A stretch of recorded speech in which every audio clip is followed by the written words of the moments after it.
+1 അഡ്മിഷനുമായി ബന്ധപ്പെട്ട് first allotment പൂർത്തിയായി. കേരളത്തിൽ ഏകദേശം 2,21,000 വിദ്യാർത്ഥികൾ സ്ഥിരപ്രവേശനമോ താൽക്കാലിക പ്രവേശനമോ നേടിക്കഴിഞ്ഞു.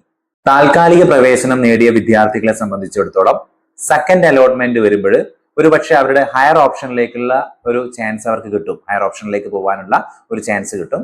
ചിലപ്പോൾ അവര് അതേ സ്കൂളിൽ തന്നെയായിരിക്കും കിട്ടുക.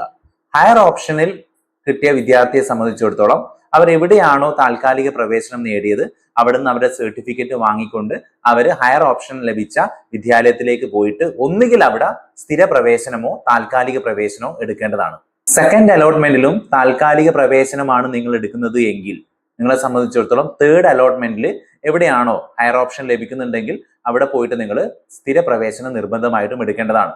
ഇനി സെക്കൻഡ് അലോട്ട്മെന്റിലും തേർഡ് അലോട്ട്മെന്റിലും സെയിം സ്കൂളിൽ തന്നെയാണ് നിങ്ങൾക്ക് കിട്ടുന്നത് എങ്കിൽ അവിടെ നിങ്ങൾ സ്ഥിര പ്രവേശനം നേടേണ്ടതാണ്.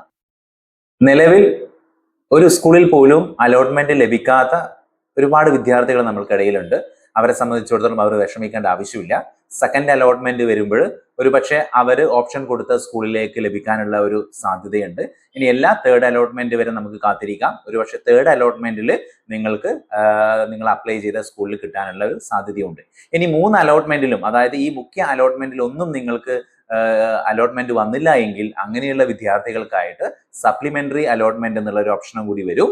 ആ സപ്ലിമെന്ററി അലോട്ട്മെന്റിൽ നിങ്ങൾ ഏത് സ്കൂളിലാണോ ചേരാൻ ആഗ്രഹിക്കുന്നത്, നിങ്ങൾ മുന്നേ ഓൾറെഡി നിങ്ങൾ എല്ലാ സ്ഥലങ്ങളിലും ആപ്ലിക്കേഷൻ കൊടുത്തിട്ടുണ്ടാവും. ആ ആപ്ലിക്കേഷനിൽ ചെറിയ മാറ്റങ്ങൾ വരുത്തിക്കൊണ്ട് നിങ്ങൾക്ക് അപ്ലൈ ചെയ്യാവുന്നതാണ്.